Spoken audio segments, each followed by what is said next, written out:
রিফাত সাহেবের সামনে এসে দাঁড়িয়ে বলল, ভুল করে ফেললি, তুই আমাকে ডেকে অনেক বড় ভুল করলি। আমি মৃত ছিলাম, ভালোই ছিলাম, জাগিয়ে দিবি। রিফাত সাহেব থর থর করে কাঁপছে, ভয়ে তার শরীরের সমস্ত লোম দাঁড়িয়ে গেল। তিনি লক্ষ্য করলেন ধীরে ধীরে অবয়বটা আরো দানবীয় আকার ধারণ করল, আর খুব দ্রুত এসে রিফাত সাহেবের শরীরে প্রবেশ করে বলে উঠল, ভৌতিক দুনিয়া।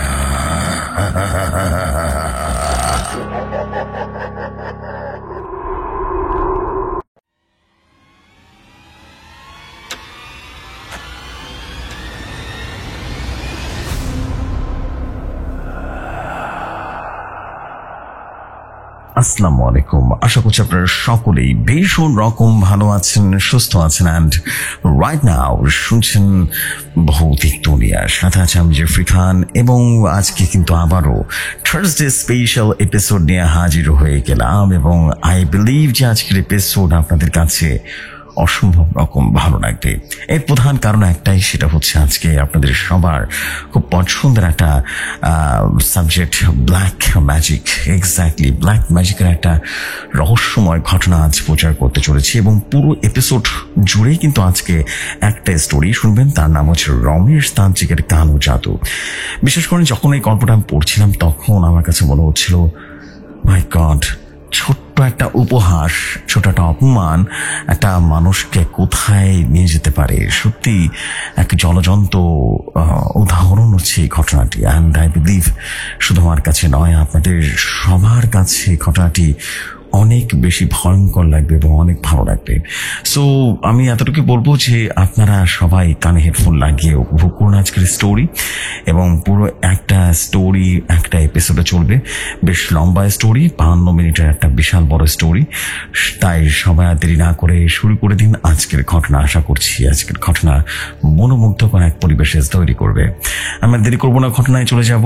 যাওয়ার আগে প্রতিবারের মতো বলবো, আপনারা যদি চান ঘটনা পাঠাবেন ভৌতিক দুনিয়া, তাহলে ঘটনা পাঠাতে পারেন। একটা ইমেল আইডি আছে আমাদের, হুইচ ইজ bhautikdunia@gmail.com। ঠিক ইমেলে ঘটনা সেন্ড করে দেবেন, তাহলেই চলবে। আর তেমন কিছু করা লাগবে না। অবশ্যই ঘটনাটি মাস্ট বি ইউনিক, আগে কোথাও প্রচার হয়েছে এমন কোনো ঘটনা পাঠাবেন না। আমি আর দেরি করবো না, আমি সরাসরি চলে যাচ্ছি আজকের এপিসোডে। আশা করছি পুরো এপিসোড আপনাদের কাছে অনেক ভালো লাগবে। চলে যাই ঘটনায়। আসসালামু আলাইকুম জোশী ভাই, আশা করি ভালো আছেন, ভালোর তলেই আছেন। আমি ফিরোজ খান। আজ নতুন আরো একটি ঘটনা আপনাকে উপহার দিতে চলেছি। এই ঘটনাটি কালো জাদুর এক ভয়াবহ পরিণামের ঘটনা। আশা নয়, আমি বিশ্বাস করি আজকের এই ঘটনাটি আপনাদের একটা বিষয় খুব ভালো করেই জানান দিয়ে যাবে, আর তা হচ্ছে কোনো কারণে কাউকে অপমান করা কখনো উচিত নয়। এর পরিণাম যে কতটা ভয়াবহ হতে পারে তাই ঘটনায় তার সবচেয়ে বড় প্রমাণ। জোশী ভাই, ঘটনাটি আমি শুনেছিলাম আমার এক বন্ধুর কাছ থেকে। সে বলেছে এই ঘটনাটি 100% রিয়েল স্টোরি, এবং ঘটনাটি ঘটেছিল যে গ্রামে, সেই গ্রামের নাম ছদ্মনাম ব্যবহার করা হয়েছে। এই গ্রামে মোটামুটি এই ঘটনাটি সবার কাছে খুবই পরিচিত ছিল। এজন্যই এখানে নাম এবং সমস্ত নাম ছদ্মনাম ব্যবহার করা হয়েছে। আমার বন্ধু সোহেল আমাকে যেভাবে বলেছে আমি ঠিক সেভাবেই তুলে ধরছি। আশা করি ঘটনাটি ভালো লাগলে আপনি আপনার মতো করে পড়ে শোনাবেন সবার কাছে। শুরু করছি কালো জাদুর ভয়াবহ পরিণামের এক অদ্ভুত ঘটনা। চন্দ্রপুর গ্রামের সকালটা সবসময় একটু আলাদাই ছিল। ভোরের কুয়াশা কখন ধান ক্ষেতের উপর দিয়ে ধীরে ধীরে সরে যায়, তখন কাক চড়ুইয়ের কিচিরমিচির শব্দে গ্রামটা যেন জেগে ওঠে। কিন্তু আলম মিয়ার বাড়ির উঠোনে সে সকালের প্রাণ চাঞ্চল্যটা ছিল যেন একটু ফিকে। বাড়ির সামনে টিনের বেড়ার পাশে একটা পুরনো আম গাছ রয়েছে, তার নিচে বাঁশের মাচায় বসে আলম একটা বিড়ি ধরিয়েছে। তার চোখে মুখে এক অদ্ভুত অস্থিরতা, যেন কিছু একটা হারিয়ে গেছে, আর সেটা ফিরে পাওয়ার জন্যই সে যেন খুঁজে পাচ্ছে না। রসনারা আলমের স্ত্রী, রান্নাঘর থেকে বেরিয়ে এলো, তার হাতে একটা এনামেলের মগ, ভেতরে করা চা। সে আলমের পাশে এসে বাঁচায় বসলো আর বলল, কিরে, এত কি ভাবতেছোস? সারা রাত তো ঘুমাস নাই রে, এখনো বিড়ি টানতেছোস? রওশনের কণ্ঠে এক বিরক্তি মেশানো ছিল, কিন্তু তার চোখে স্বামীর জন্য উদ্বেগ স্পষ্ট। মূলত রওশনারা আলমের সাথে তুই তুকারি করেই কথা বলে, কেননা তারা ছোটবেলা থেকে ভালোবেসে একসাথে বড় হয়েছে, প্রেম করে জীবন কাটিয়েছে এবং সর্বশেষ তাদের বিয়েতে পরিণাম হয়েছে। তারা প্রথমে বন্ধু ছিল, বন্ধু থেকে ভালোবাসার মানুষ এবং এখন স্বামী স্ত্রী। ঘটনায় চলে যায়। আলম একটা দীর্ঘশ্বাস ফেলে বলল, কি করুম রনি, দিন দিন যা হইতেছে, বাজারে ধানের দাম কম, দোকানে জিনিসের দাম একবার আগুন লেগেছে। আমাকে সংসার আর কত দিন টানাটানি চলবো বলতো? তুই তো জানিস আগে কত ভালো চলতো আমাগো। সে ছোট থেকে একসাথে বড় হয়েছি, কখনো কি দেখছো এমন অভাব? কিছু একটা হয়েছে আমাগো, কিছু একটা আটকা যেতেছে জানোস।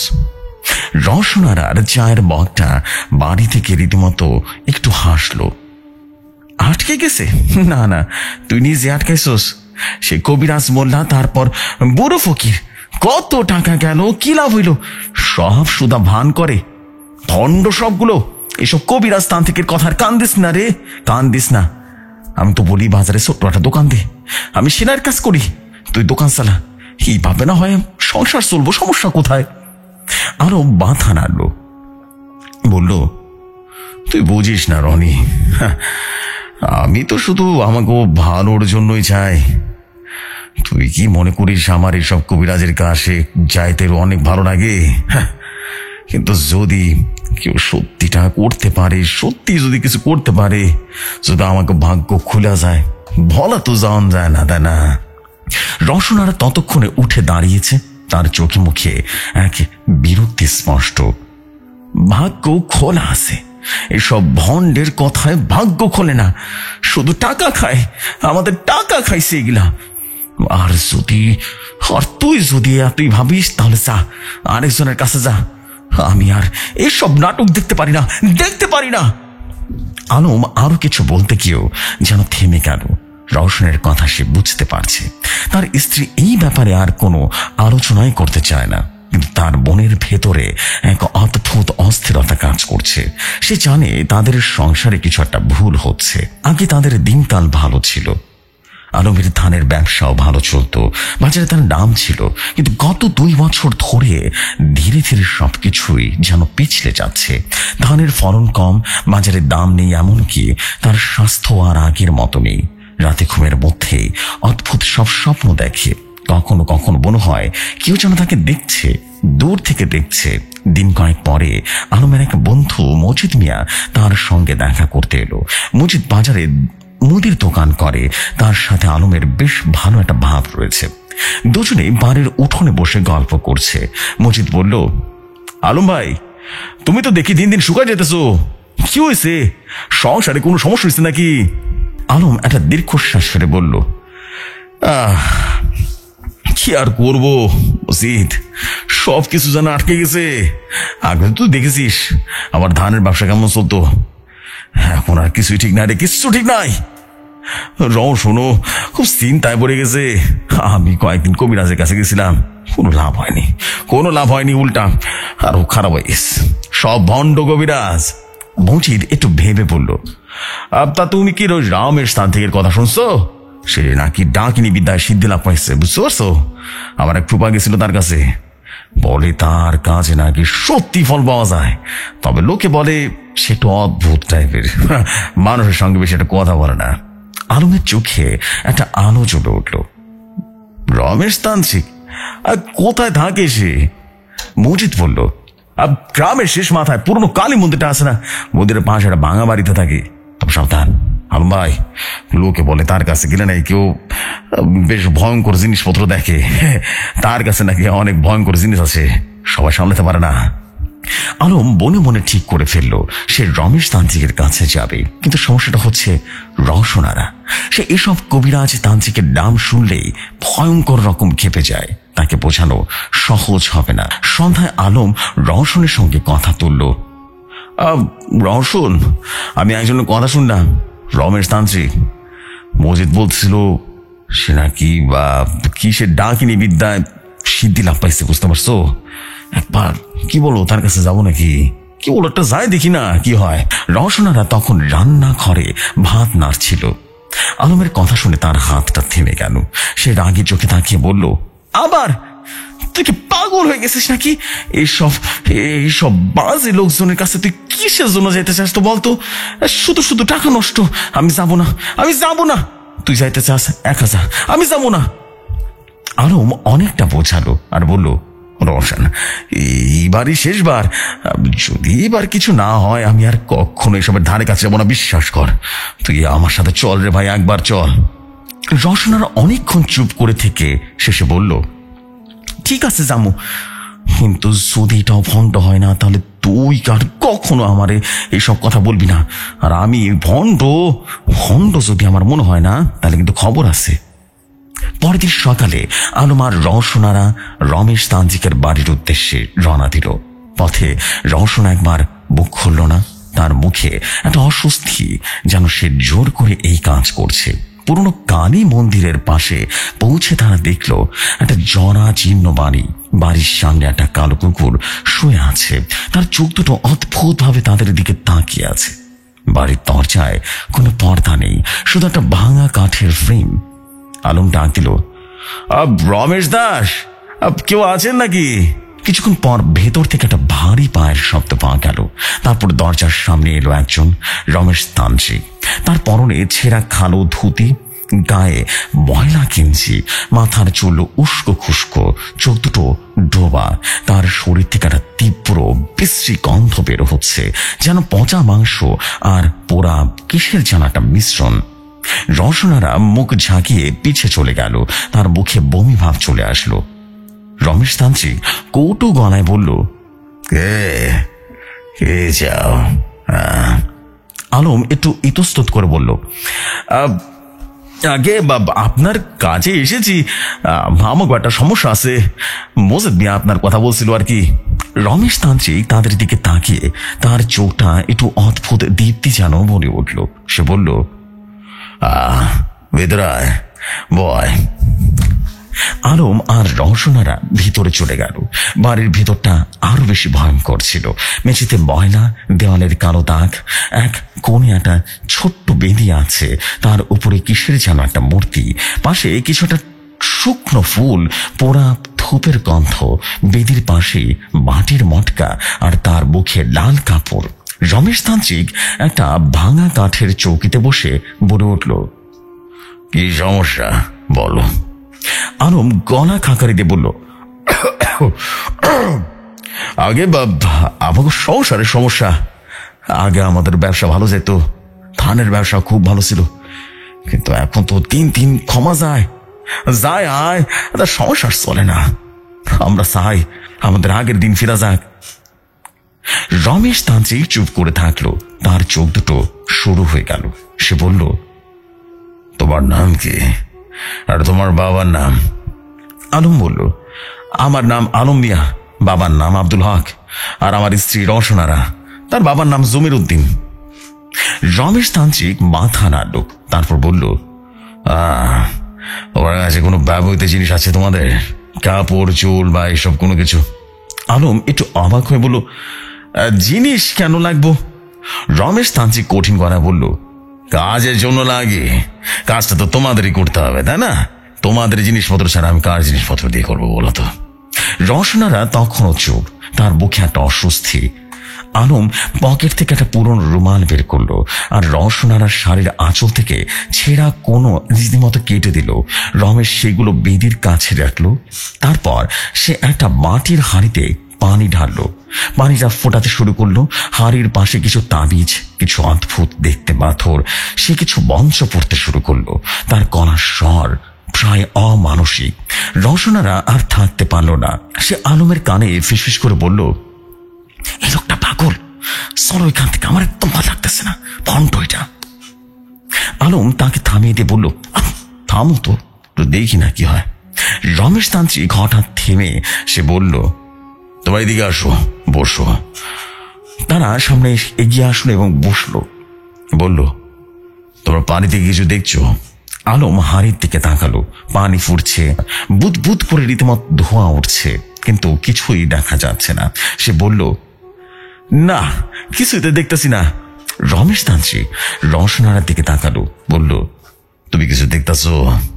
রওশনারা বিরক্তি হয়ে বলল, কই, কিছুই তো দেখি না, এসব কি নাটক? রমেশ তান্ত্রিক চুপ হয়ে গেল।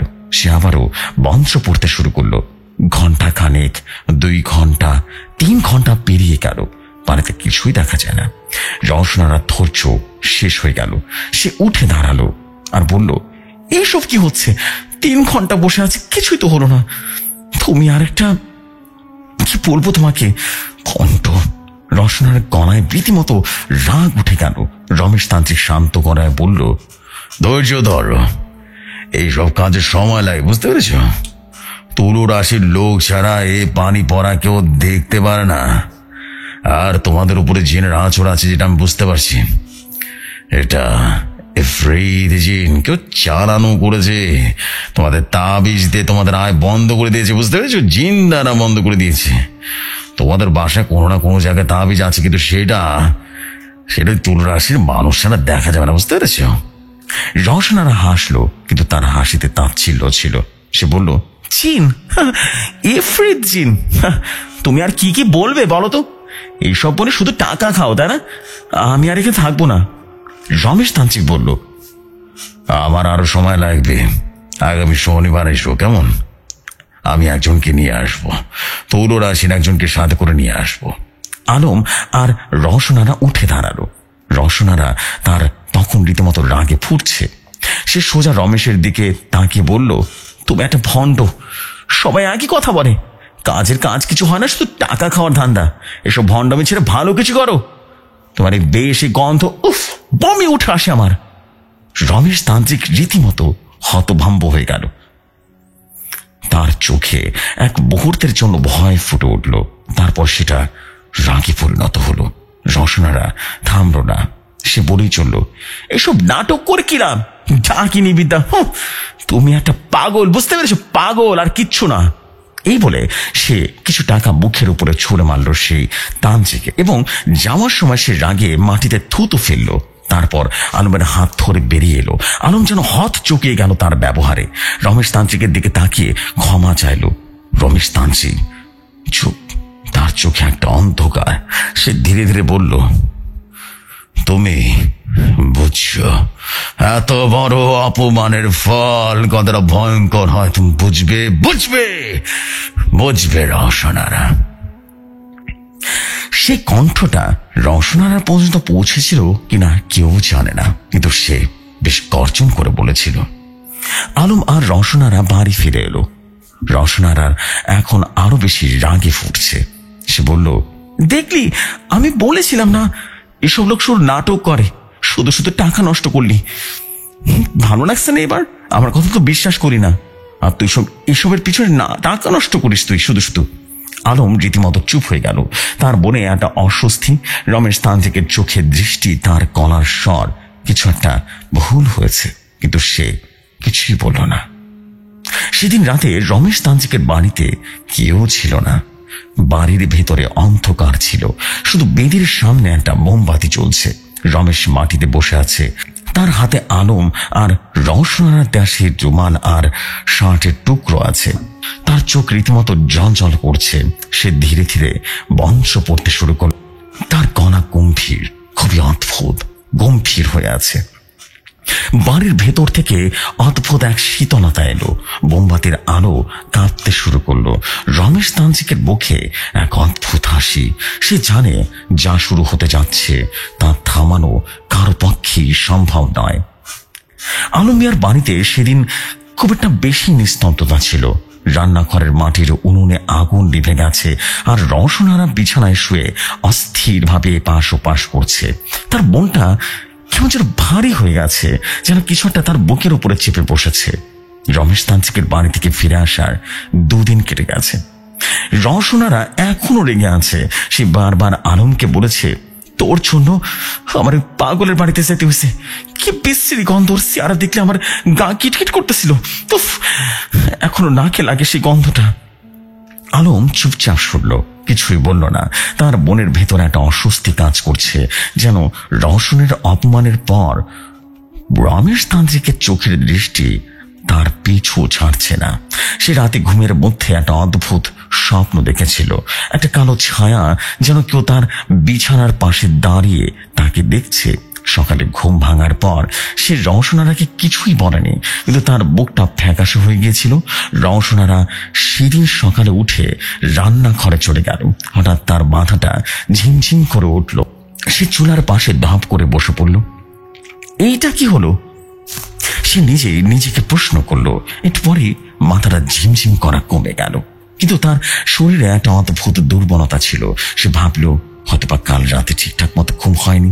সে উঠে আবারও রান্নার কাজ শুরু করলো, কিন্তু তার মনের মধ্যে একটা কেমন যেন অস্বস্তি ব্যাপার ছিল। আলম সকালে বাজারে গিয়েছিল ধানের দাম দেখতে। ফিরে এসে দেখলো রওশন উঠোনে বসে আছে। তার মুখটা কেমন যেন মলিন হয়ে আছে। কি হয়েছে রে? মুখটা এমন করে রাখছিস কে পেঁচার মতো বলতো? আলম উদ্বিগ্ন গলায় প্রশ্নটা করলো। রওশনারা ইতস্তত করে বলল, কিছু না, সকাল হইতে মাথাটা কেমন যেন ঝিমঝিম করতেছে। এখন ঠিক আছে। তুই বাজারে কে দেখলি কি বলতো? হ্যাঁ। আলম মাথা নাড়লো। কিছুই না, ওই ধানের দাম আরো কমছে। এইভাবে চললে তো আমরা ডুবে যাবো রে, ডুবে যাবো। তার গলায় হতাশা। সে একটু থেমে থেমে বলল, রওশন, আমার মনে হয় আমাদের উচিত ছিল ওই রমেশ স্থান থেকে কথাটা একটু শোনা, বুঝলি? হয়তোবা সে সত্যি কিছু করতে পারতো। রওশনারা তখনই খেপে গেল। আমরা বলল, আমার ওই পাগলের কথা বলতেছিস? তুই কি আমার পাগল করবি নাকি? ওই লোক একটা ভণ্ড, বুঝলি, ভণ্ড। আর তুই যদি আরেকবার ওর কথা বলিস, আমি তোর সঙ্গে কিন্তু কথা বলা বন্ধ করে দেবো বললাম। সে উঠে অনেকটা গট গট করতে করতে রান্নাঘরে চলে গেল। আলম চুপ করে রইল। তার মনের ভিতরে একটা ভয়, যেন রমেশ তান্ত্রিক সেই কথাগুলো তার কানে বাজছে। তুই বুঝবি এত বড় অপমানের ফল কতটা ভয়ঙ্কর হয়। কিন্তু সে কিছুই বলল না। দিন কয়েক চলে গেল। রওশনারার শরীর সে দুর্বলতা আর মাঝে মাঝে মাথা ছিমছিম করা কোনোভাবেই যেন থামল না। সে কাউকে কিছু বলেনি, কিন্তু তার মুখে হাসি রীতিমতো কমে গেছে। একদিন সন্ধ্যায় সে বাড়ির পেছনে কলপারে কাপড় ধুচ্ছিল। হঠাৎ তার মনে হলো যেন কেউ তার পেছনে দাঁড়িয়ে আছে। সে ঘাড় ঘুরিয়ে তাকালো, কিন্তু কেউ নেই সেখানে। শুধু আম গাছের পাতা হাওয়ায় কাঁপছে। তার বুকটা ধক করে উঠল। সে তাড়াতাড়ি কাপড় তুলে বাড়ির ভিতরে চলে গেল। রাতে খাওয়ার সময় আলম লক্ষ্য করলো রওশনারা খুব কম খাচ্ছে। সে বলল, কিরে, খাস না কেন? শরীর খারাপ নাকি? রওশনারা মাথা নাড়ল, বলল, না রে, কিছু না। পেটটা কেমন যেন গোলমাল করতেছে, ভাল লাগতেছে না রে। কিন্তু তার চোখে একটা অস্থিরতা ছিল। সে বলতে চাইল না সে সন্ধ্যায় কলপারে কি হয়েছিল। সেই রাতে রওশনারের ঘুম ভেঙে গেল। তার মনে হলো কেউ যেন তার নাম ধরে ডাকছে, রওশন, রওশন। কণ্ঠটা গম্ভীর, অচেনা। সে ধরপর করে উঠে বসলো। ঘর অন্ধকার, শুধু জানালা দিয়ে একটু চাঁদের আলো এসে পড়েছে। আলম পাশে ঘুমাচ্ছে, তার নাক ঢাকছে। রওশনের বুকের ভেতরটা থক থক করে কাঁপছে। সে ভাবলো হয়তোবা স্বপ্ন দেখেছে, কিন্তু ঘুম আর এলো না। সারা রাত সে জেগে রইল, জানালার দিকে তাকিয়ে রইল। পরের দিন সকালে রওশনারা যখন রান্না করে চা বানাচ্ছিল, তখন তার হাত থেকে চায়ের পাত্রটা পড়ে গেল। সে হঠাৎ করে চিৎকার করে উঠল। আলম দৌড়ে এলো, বলল, আর কি হয়েছে রে, চিৎকার করলি কেন? রওশনারা কাঁপা কাঁপা গলায় বলল, আমি জানি না রে, হঠাৎ হাতটা কেমন যেন অবশ হয়ে গেল রে। তার চোখে এক রাশ ভয় যেন জমে উঠেছিল। আলম তাকে ধরে বাঁচায় বসালো। তুই ডাক্তারের কাছে যা, এভাবে চলবো না রে। আমি আজ বাজার থেকে ফিরে তোর নিয়ে যাবো না, কেমন? রওশন কিছুই বলল না। তার মনে হচ্ছে এসব কিছু একটা ঠিক নয়। সে রমেশ তান্ত্রিকের কথা ভাবতে চাইল না, কিন্তু তার মনের একটা কোণে একটা সন্দেহ ছিল। 7 দিন পরে একটা ঘটনা ঘটল। রওশনারা সেদিন সন্ধ্যায় বাড়ির পেছনে কল পাড়ে গিয়েছিল পানি আনতে। হঠাৎ তার শরীরটা কেমন যেন কাঁপতে শুরু করলো। তার মাথার ভেতরটা অদ্ভুত শব্দ, যেন কেউ ফিসফিস করছে। সে কলসি ফেলে দিয়ে মাটিতে বসে পড়লো। তার চোখের সামনে একটা কালো ছায়া যেন তার দিকে এগিয়ে আসছে। সে চিৎকার করতে চাইল, কিন্তু গলা দিয়ে কোনো শব্দ বের হলো না। তার শরীরটা আর শক্ত হয়ে গেল, যেন কেউ তাকে চেপে ধরেছে। আলম তখন বাড়িতে ছিল না। পাশের বাড়ির মালিক মিয়ার স্ত্রী ফাতেমা রওশনের চিৎকার শুনে দৌড়ে চলে এলো। রওশন, কি হয়েছে রে রওশন? সে রওশনকে ধরে ঝাঁকাতে লাগলো। কিছুক্ষণ পরে রওশনের শরীরটা নরম হয়ে গেল। সে ফ্যাকাশে মুখে ফাতেমার দিকে তাকালো। আমি আমি জানি না কি যে হইল আমার, আমি না বুঝতে পারতেছি না গো। ফাতেমা তাকে ধরে বাড়িতে নিয়ে এলো। আলম ফিরে এসে ঘটনাটা শুনে পাগলের মতো হয়ে গেল। এইটা কি হইল রে, তুই ঠিক আছিস তো? হ্যাঁ, রওশনারা কাঁপা কাঁপা গলায় বলল, আমার মনে হয় কেউ যেন আমার পিছনে ছিল, একটা কালো ছায়া, আমি কিছু বুঝতে পারি নাই। আলমের মুখ যেন ফ্যাকাশে হয়ে গেল। সে রমেশ তান্ত্রিকের কথা ভাবলো, কিন্তু সে কিছুই বলল না। পরদিন সে রওশনারাকে নিয়ে গ্রামের ডাক্তার হাবিব সাহেবের কাছে চলে গেল। হাবিব সাহেব রওশনের দাড়ি দেখে চোখ পরীক্ষা করে বললেন, এটা মনে হয় স্নায়ুর সমস্যা, তুমি বেশি চিন্তা করো। আমি কিছু ওষুধ দিচ্ছি, আর বিশ্রাম নাও, কেমন? এগুলো 7 দিন খাবে। রওশনারা ওষুধ খাওয়া শুরু করলো, কিন্তু তার অবস্থা ভালো হলো না। রাতে তার স্বপ্ন শুরু হলো। প্রথম স্বপ্নটা ছিল অদ্ভুত। সে দেখলো সে একটা জঙ্গলে হাঁটছে, চারপাশে ঘন কুয়াশা। হঠাৎ একটা কালো আকৃতি তার দিকে এগিয়ে আসছে। আকৃতির আর কোনো মুখ নেই, শুধু দুটো জ্বলন্ত চোখ। সে দৌড়াতে চাইলো, কিন্তু তার পা যেন মাটিতে আটকে গেছে। সে যেন অসাড় হয়ে গেছে। সে চিৎকার করে ঘুম থেকে উঠে পড়লো। আলম তাকে জড়িয়ে ধরে বলল, কি হয়েছে রে রওশনা, তোর স্বপ্ন দেখছিস নাকি? রওশন কাঁপতে কাঁপতে বলল, আমি জানি না, কি ভয়ঙ্কর ছিল, একটা কালো জিনিস, তার চোখ দুটো। এতটুকু বলে সে আর বলতে পারল না। পরের কয়েক রাত স্বপ্নগুলো আরো ভয়ঙ্কর হলো। এক রাতে সে দেখলো সে তার নিজের বাড়িতে দাঁড়িয়ে, কিন্তু বাড়িটা ফাঁকা, দেওয়ালে কালো দাগ। হঠাৎ তার পেছনে একটা হাসির শব্দ। সে ঘুরে দেখলো রমেশ তান্ত্রিক দাঁড়িয়ে আছে, তার হাতে একটা ছুরি, আর তার মুখে একটা ভয়ঙ্কর হাসি। রওশনারা চিৎকার করে ঘুম ভাঙল। আলম এবার ভয় পেয়ে গেল। সে রওশনকে বলল, আমার মনে হয় আমাদের আবার রমেশ তান্ত্রিকের কাছে যাওয়া উচিত রে, হয়তো সে কিছু একটা করতে পারে। রওশনারা আবারও খেপে গেল আর বলল, তুই পাগল হয়েছিস, ওই ভণ্ডর কাছে যাবি? আমি যাবো না, মরে গেলেও যাবো না। আমার এসব স্বপ্ন হয়তো বা ওষুধের জন্য হইতেছে, ডাক্তার বলছে একটু সময় লাগবে। তুই কেন ওই ভণ্ডের কাছে যেতে চাচ্ছিস রে বলতো? কিন্তু রওশনের অবস্থা দিন দিন খারাপ হতে শুরু করলো। তার শরীর জ্বরে যেন পড়ে যাচ্ছিল। জ্বর এতটা অদ্ভুত, দিনের বেলা কমে যায়, কিন্তু রাতের বেলা ভয়ঙ্কর রকম বেড়ে যায়। কখনো কখনো 104 ডিগ্রি পর্যন্ত বেড়ে যায়। তার শরীরে অদ্ভুত আর খিঁচুনি শুরু হলো, প্রথমে হাতে, তারপর পায়ে। আলম তাকে আরেকবার ডাক্তারের কাছে নিয়ে গিয়েছিল, কোনো লাভ হলো না। ডাক্তার বললেন, এটা হয়তো বা মৃগী রোগ, আমি ওষুধ বাড়িয়ে দিতেছি, কেমন? চিন্তা করবেন না, ইনশাল্লাহ ঠিক হয়ে যাবে। এক রাতে রওশনারা খিচুড়ি এত বেশি হলো যে বিছানা থেকে সে পড়েই গেল। আলম তাকে ধরে চিৎকার করে ডাকলো, রওশন, ও রওশন, কি হয়েছে রে তোর? রওশনের চোখ দুটো যেন উল্টে গেছে, তার মুখ দিয়ে ফেনা বের হচ্ছে। আলম পাগলের মতো ফাতেমাকে ডাকলো। ফাতেমা এসে রওশনের মাথায় পানি ঢাললো। কিছুক্ষণ পরে রওশনের খিচুড়ি থেমে গেল, কিন্তু সে অজ্ঞান হয়ে গেল। আলমের মাথায় কিছুই ঢুকছে না। কি হলো? সুস্থ স্বাভাবিক একটা মানুষ, সে কিভাবে এমনটা হলো? সে রওশনের পাশে বসে বসে কাঁদতে লাগলো আর বলল, এইটা কি হইল রে রওশন, আমি এখন কি করব? পরের দিন সকালে যখন রওশনের জ্ঞান ফিরল, সে দুর্বল গলায় বলল, আলম, আমার এখন সত্যি বলেছে এসব ওই তান্ত্রিকের জন্য হয়েছে। আমি ওরে অপমান করছিলাম না, হয়তো সে কিছুটা করতেছে। আলমের বুকটা কেমন যেন ধক করে উঠলো। সে বলল, তুই এখন বিশ্রাম নে, আমি দেখতেছি কি করা যায়।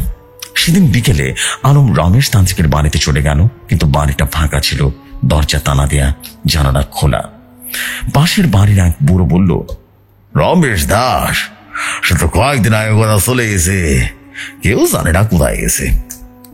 আলমের মাথায় রক্ত চড়ে গেল। সে বুঝতে পারলো রমেশ তান্ত্রিক কিছু একটা করেছে, কিন্তু কি আর কেন? সে বাড়িতে ফিরে এলো, কিন্তু রওশনকে কিচ্ছু বলল না। রওশনের অবস্থা আরো খারাপ হতে লাগলো। তার শরীরে এক অদ্ভুত গন্ধ বের হতে শুরু করলো, যেন তার শরীরটা পচে যাচ্ছে। তার হাতে পায়ের কিছুটা জায়গায় কালো দাগ রয়েছে। আলম তাকে হাসপাতালে নিয়ে গেল। ডাক্তাররা পরীক্ষা করে বললেন, এইটা কোনো সংক্রমণ ভাইরাস হতে পারে, আমরা টেস্ট করতেছি, কেমন, চিন্তা করবেন না। কিন্তু টেস্টের কোনো ফলাফল এলো না। রওশনার শরীর রীতিমতো ধীরে ধীরে ক্ষয় হতে লাগলো। ডাক্তাররা এক প্রকার ভয় পেয়ে গেল, কি হচ্ছে এমন, যার কারণে কোনো কিছুই ধরা পড়ছে না রিপোর্টে। এদিকে রোগীর শারীরিক অবস্থা খারাপ হয়ে যাচ্ছে। সে এখন বিছানা ছাড়তে পারে না। তার চোখে এক প্রকার ভয়। সে জানে কিছু একটা তার জীবন কেড়ে নিচ্ছে। এক রাতে রওশনারা আলমকে ডাকলো, আলম, আমি তো আর পারতেছি না রে, আমার মনে হয় আমি মরে যাব, তুই আমারে বাঁচা রে। আলম কাঁদতে কাঁদতে বলল, তুই এসব কি বলিস রে, কত বলিস না, আমি তোকে বাঁচাবো, আমি তোকে বাঁচাবো, আমি সে কোনোভাবে তোকে বাঁচাবো রে, তুই চিন্তা করিস না বউ আমার। কিন্তু তার মনে এক প্রকার ভয় ছিল। সে জানে এইসব রমেশ তান্ত্রিকেরই কাজ, কিন্তু রমেশ কোথায়, আর সে কি করতেই বা পারে। সেদিনের পর ঘটনাটা আরো ভয়ঙ্কর রূপ নিল। আলম মিয়ার বাড়িতে সে নীরবতা আরো গভীর হয়ে গেল। রান্নাঘরের আগুন যেন জ্বলে না, উঠোনে আম গাছের পাতা যেন অটোমেটিক্যালি ঝরে পড়ে। আর রওশনারা এখন বিছানায় শুয়ে, তার শরীর দিন দিন ক্ষয়ে যাচ্ছে। তার চোখে ভয়, বুকে একটা অসহায়তা। আলম পাশে বসে আছে, তার হাত ধরে, কিন্তু তার মনে শুধু একটাই প্রশ্ন, কি করবে সে? রওশনার শরীর ধীরে ধীরে খারাপ হচ্ছে, আরো খারাপ হচ্ছে। তার শরীরের জ্বর এখন প্রায় সব সময় থাকে, কখনো কমে কখনো বাড়ে। তার হাতে পায়ে খিঁচুনি এখন প্রায় হয়, আর তার চোখে এক অদ্ভুত ফ্যাকাশে ভাব। তার শরীর থেকে একটা গন্ধ বের হচ্ছিল, সেটা এখন আরো বেশি তীব্র। আলম লক্ষ্য করলো তার হাতে কিছুটা জায়গা কালো দাগ যেন বড় হচ্ছে, যেন কিছুটা পচে গেছে। ডাক্তাররা কোনো উত্তর দিতে পারছে না এটা কেন হচ্ছে। হাসপাতালে পরীক্ষার পর পরীক্ষা, কিন্তু ফলাফল শূন্য। একজন ডাক্তার বলেছিলেন, আমার মনে হচ্ছে এটা কোনো বিরল সংক্রমণ, আমাদের এখানে তো উন্নত চিকিৎসা নেই, আমরা আরো কিছু টেস্ট করবো, দেখি না কি হয়। কিন্তু আলমের মনে হয় এটা কোনো সাধারণ রোগ নয়। রওশনারা এখন আর হাঁটতে পারে না, তার পা দুটো অবশ্যই কাছে। সে বিছানায় শুয়ে থাকে, তার চোখ দুটো সিলিং এর দিকে তাকিয়ে থাকে। কখনো কখনো সে ফিসফিস করে বলে, আলম, আমার মনে হয় কি আমার পেছনে আছে, আমি তারে দেখতে পাই না, কিন্তু সে আছে রে, সে আছে। আলম তাকে শান্ত করার চেষ্টা করে, কিন্তু তার নিজের বুকের ভেতরটা যেন ঝড় উঠে যায়।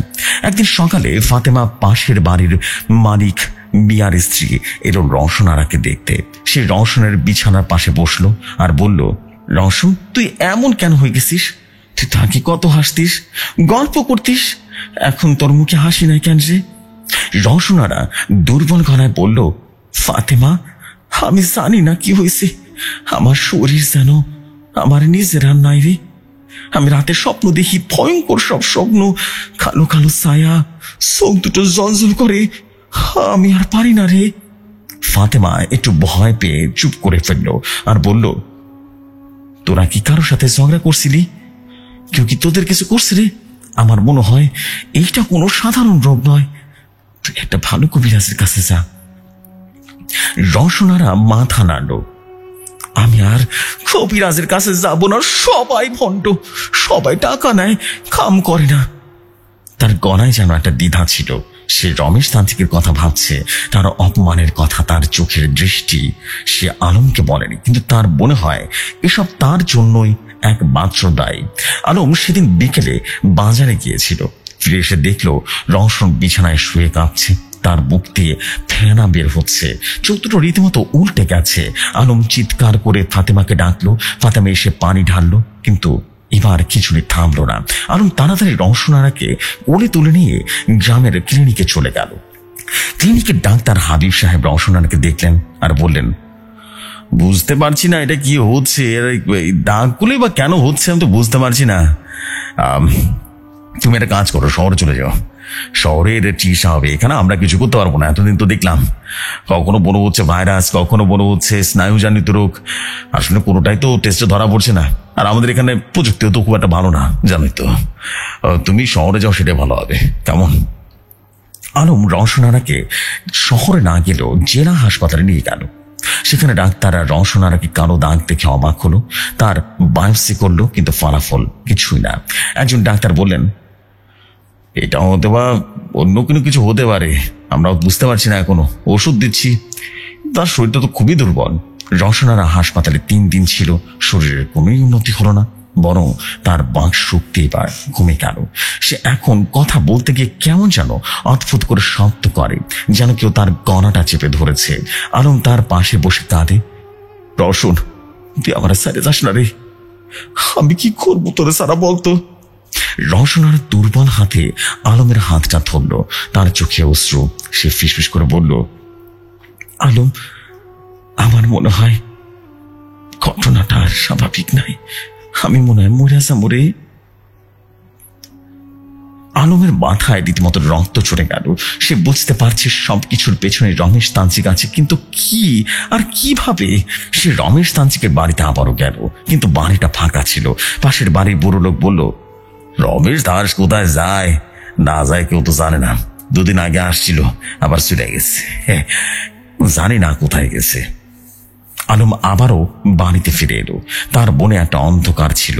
সে রওশনার পাশে বসে ভাবে সে এখন কি করবে। রওশনার শরীরে পছন্দের গন্ধ আরো তীব্র হচ্ছে, তার হাতে পায়ে কিছু জায়গা পৌঁছে গেছে।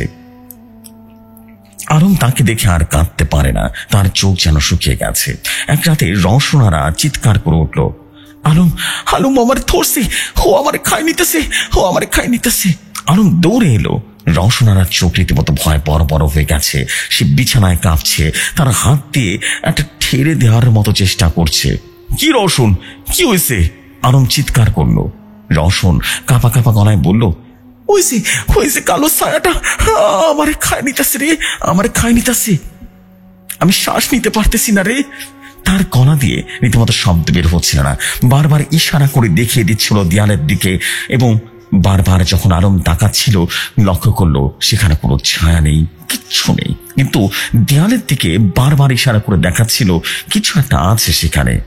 আলম রওশনারাকে জড়িয়ে ধরলো, কিন্তু তার শরীর কাঁপতে শুরু করলো ভয় ভয়ে। সে জানে এইটা এখন ভয়াবহ এক অভিশাপ হয়ে গেছে। পরের দিন সকালে আলম গ্রামের এক পুরনো কবিরাজের কাছে গেল। তার নাম হযরত মিয়া। হযরত মিয়া গ্রামের সবাইকে চেনে, আর লোকে বলে তার কাছে জিন ভূতের কথা বোঝার ক্ষমতা আছে।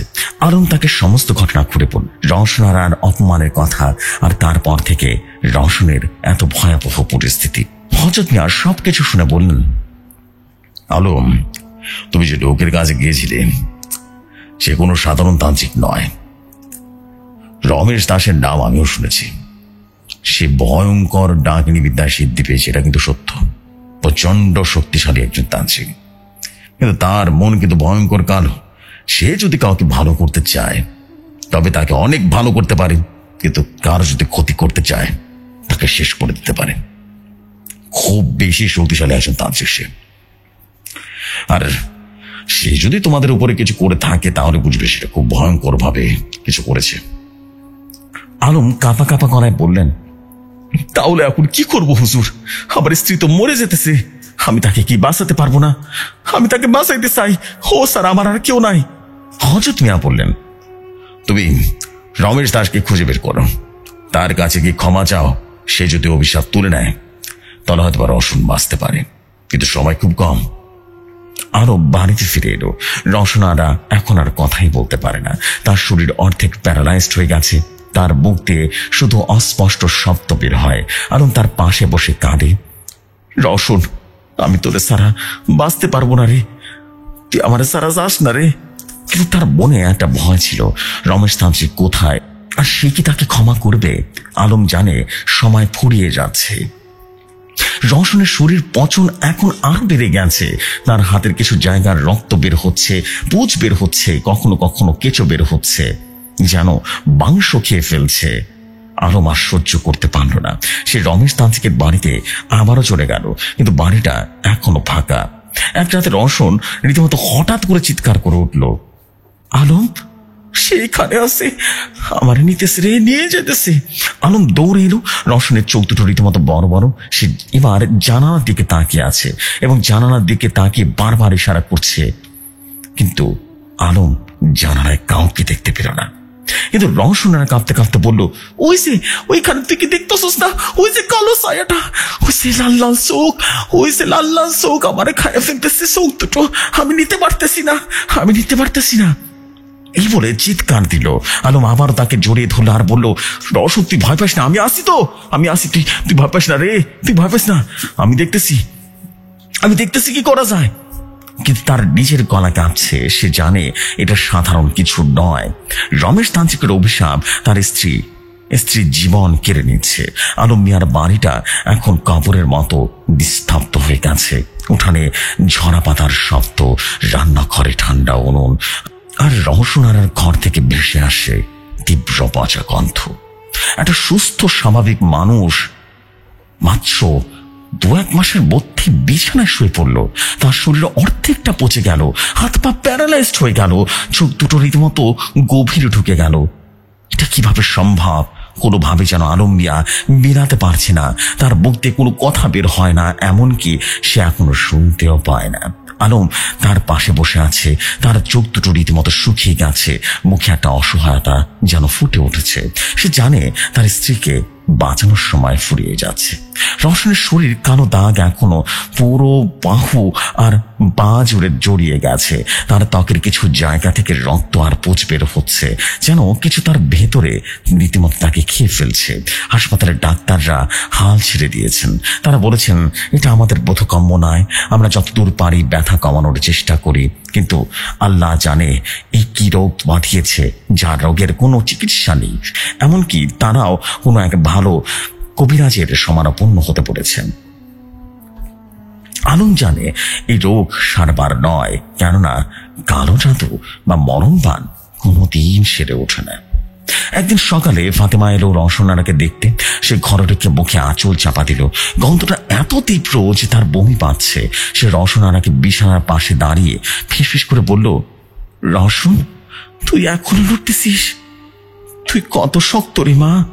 কিন্তু রওশনার চোখে কোনো প্রতিক্রিয়া নেই। তার দৃষ্টি শূন্য, যেন সে অন্য কোথাও চলে গেছে। ফাতেমা আলমের দিকে তাকিয়ে বলল, আলম তুই আর কতদিন এইভাবে থাকবি? কিছু একটা কর, এটা সাধারণ কিছু না। আমার মনে হয় তোদের উপরে কেউ বান মারছে, মরণ বান মারছে, এটা মরণ বান। আলম মাথা নাড়ল, তার গলা ভেঙে গেছে। আমি জানি ফাতেমা, এটা রমেশ তান্ত্রিকের কাজ, কিন্তু সে কোথায়? আমি তারে খুঁজে পাই নাই। অনেকবার খুঁজছি, অনেকবার, কোনোভাবে খুঁজে পাইনি। ফাতেমা একটু ভেবে বলল, তুই শুনেছিস পাশের গ্রামে একজন হুজুর আছে, তার নাম মাওলানা কাশেম। লোকে বলে সে নাকি বড় একজন ওজা, তার কাছে যা, হয়তো বা সে কিছু করতে পারে। আলমের মনে আবারও নতুন করে আশা জ্বলল। সে দিনই রীতিমতো মাওলানা কাশেমের কাছে গেল। মাওলানা কাশেম একজন বয়স্ক মানুষ, তার দাড়ি সাদা, চোখে একটা শান্ত দৃষ্টি। আলম তাকে সমস্ত ঘটনা খুলে বলল, রমেশ তান্ত্রিকের কাছে যাওয়া, রওশনের অপমান এবং রওশনের এখনকার অবস্থা। মাওলানা কাশেম সমস্ত ঘটনা শুনে মুখ গম্ভীর করে বললেন, আলম তুমি যে লোকের কাছে গেছিলে সে তো শয়তানের সাথে চুক্তি করেছে। তার নামে অনেক অনেক ভয়ঙ্কর তথ্য আমার কাছে আছে। আমি বুঝতে পারছি, আমাকে একদিন সময় দাও, আমি দেখছি কি করেছে সে তোমার বউয়ের উপরে। এরপর একটা দিন চলে গেল। একটা দিন পরে মাওলানা কাশেমের কাছে আবারও আলম উপস্থিত হলো।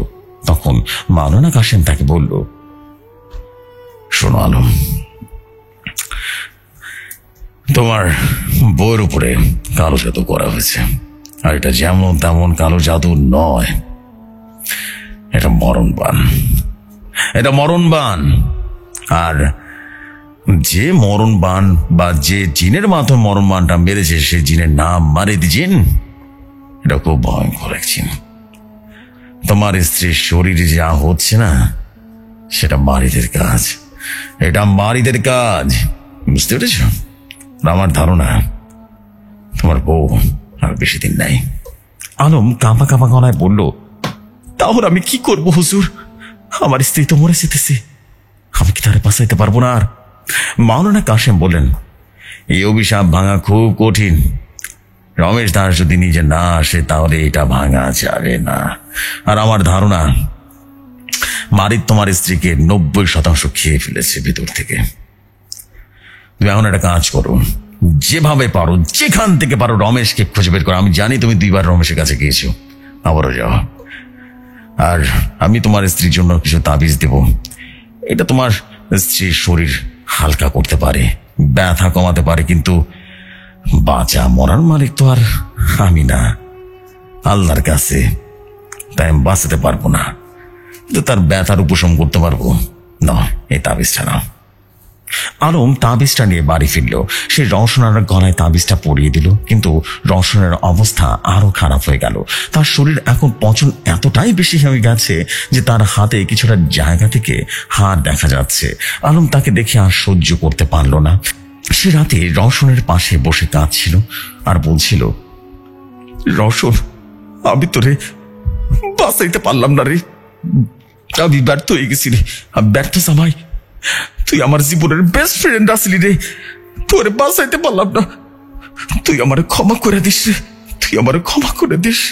বন্ধু, তুই আমার বোধ থেকে বন্ধু বেশি ছিলি রে, তুই অনেক ভালোবাসি রে, অনেক ভালোবাসি। রওশনের চোখে এক ফোঁটা অশ্রু যেন গড়িয়ে পড়ল। সে হাত তুলে আলমের হাত যেন চুতে চাইল, কিন্তু তার শরীরে কোনো শক্তি নেই। তার গলা থেকে অস্পষ্ট একটা শব্দ বের হলো, আলম। এরপর সবকিছু হালকা হয়ে গেল। এক রাতে রওশন হঠাৎ করে চিৎকার করে উঠল, আলম, সে এসেছে, সে আমার নিতে এসেছে রে। আলম দৌড়ে এলো। রওশনার চোখে আবারও ভয়। সে আবারও জানালার দিকে তাকিয়ে আছে, আবারও জানালার দিকে তাকিয়ে সে বারবার করে চিৎকার করছে আর বলছে, সে কালো ছায়া আমাকে নিয়ে যাবে, আমি আর পারছি না। আলম তাকে জড়িয়ে ধরলো। রওশনাকে ভয় থামানোর চেষ্টা করলো, কিন্তু কোনো লাভ হলো না। পরের দিন আবারও আলম রমেশ তান্ত্রিকের বাড়িতে চলে গেল। এবার সে লক্ষ্য করলো বাড়ির দরজাটা খোলা, ভেতরে অন্ধকার, কিন্তু মোমবাতির আলো জ্বলছে। আলম ডাক দিল, রমেশ দাস, তুমি কি আসো? কিছুক্ষণ পরে একটা ভারী পায়ের শব্দ। রমেশ তান্ত্রিক দরজার সামনে এলো। তার চোখ যেন হঠাৎ করে ঝিলিক দিচ্ছিল। সে বলল, কে যাও? আলম কাঁপা কাঁপা গলায় বলল, আমার স্ত্রী মরে যেতেছে, তুমি যা করতেছো তা তুলে নাও। আমি তোমার কাছে ক্ষমা চাই, আমি তোমার পায়ে পড়ি, তুমি আমার ক্ষমা করে দাও। আমার বউরে তুমি ক্ষমা করে দাও, অনেক বড় একটা ভুল করে ফেলছে ও, আমাদের ক্ষমা করে দাও। রমেশ তান্ত্রিক হাসলো এক ভয়ঙ্কর হাসি আর বলল, ক্ষমা? কখন ক্ষমা চায়?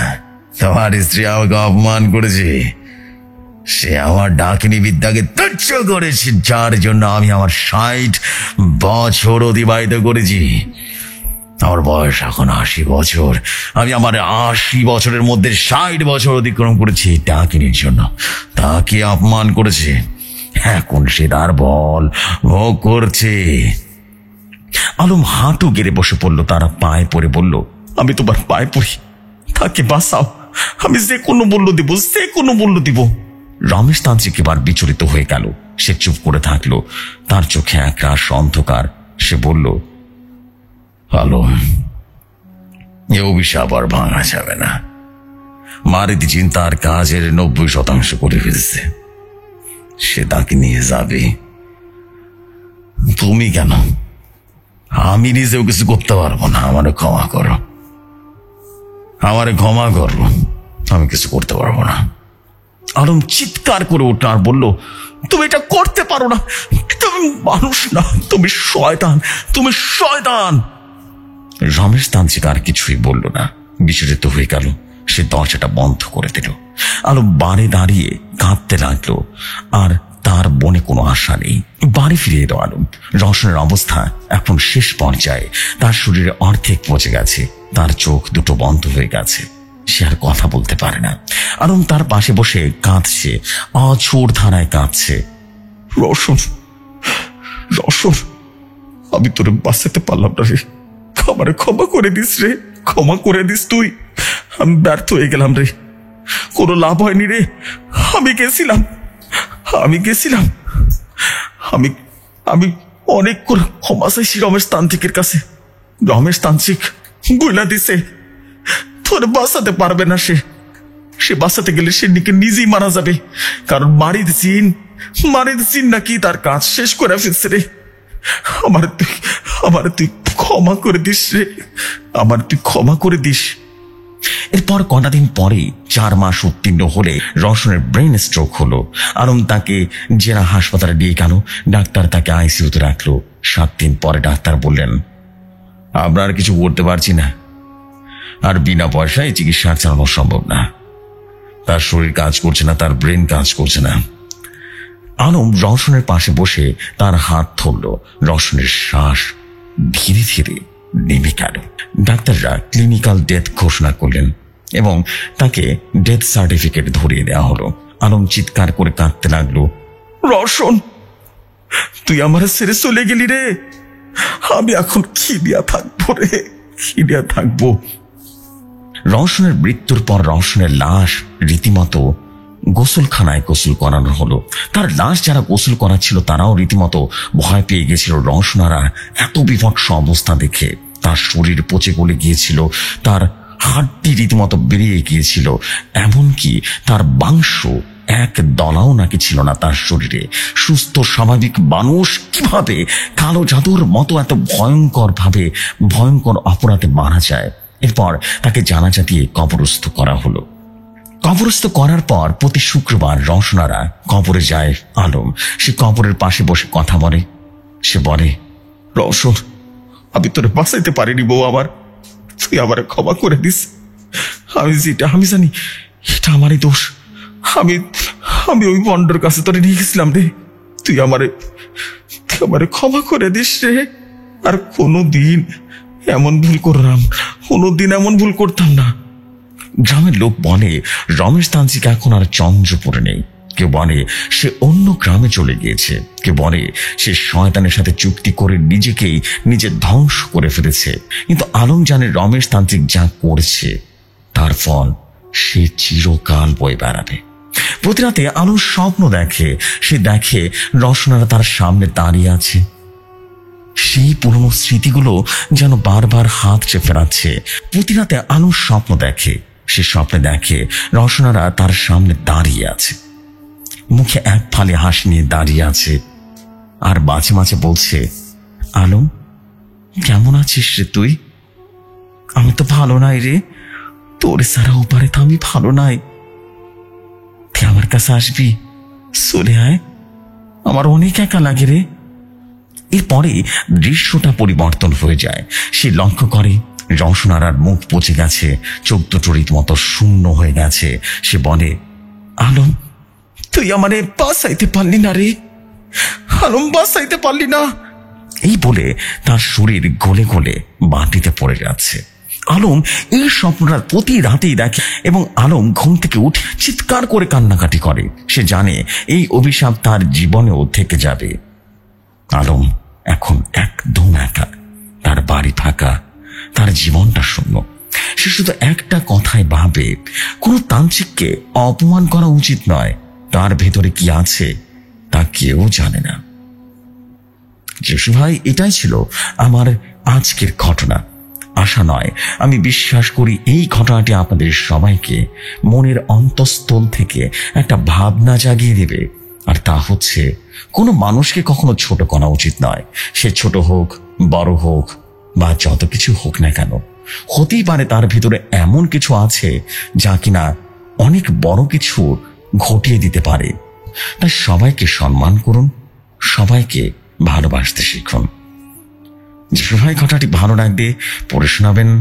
আমি ফিরোজ খান বলছিলাম, ভৌতিকথার এবং ভৌতিক দুনিয়ার একজন অফিসিয়াল স্টোরি টেলার। আজকের মতো এখানে বিদায় নিচ্ছি। আসসালামু আলাইকুম।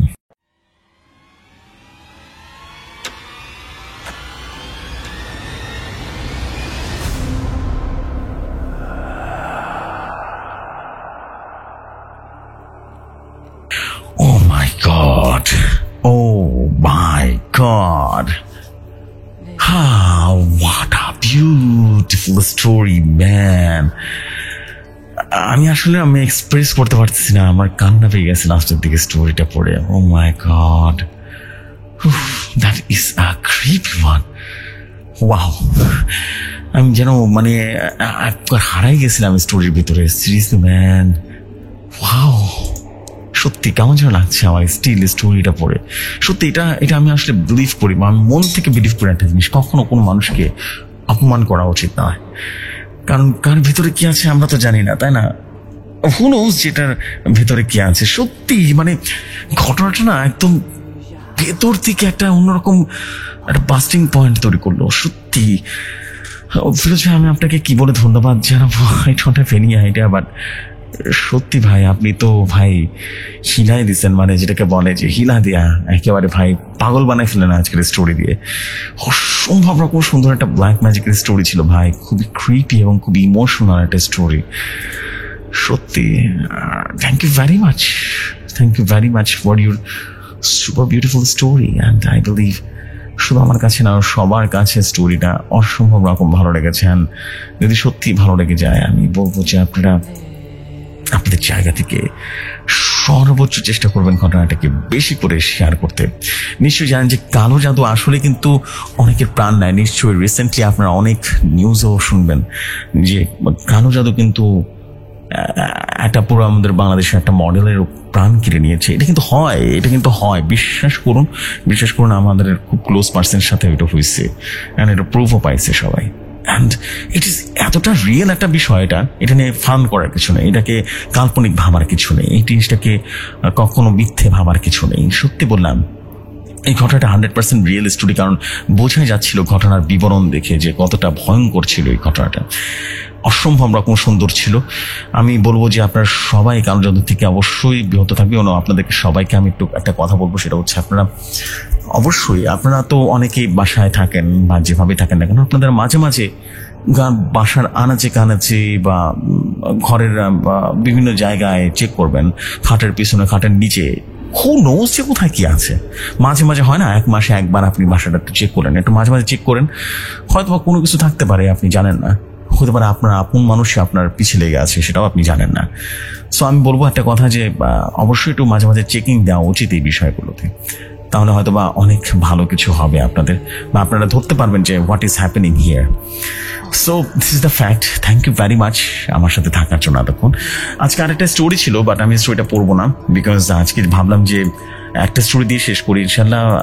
একটা স্টোরি ছিল আব্দুল্লাহ মঈন ভাইয়ের, ভাবছিলাম যে আজকে স্টোরিতে এটাও শেষ করে দেবো, আব্দুল্লাহ আল মঈন ভাই, বাট ইনশাল্লাহ আমি 364তম এপিসোডে শেয়ার করবো ঘটনাটা।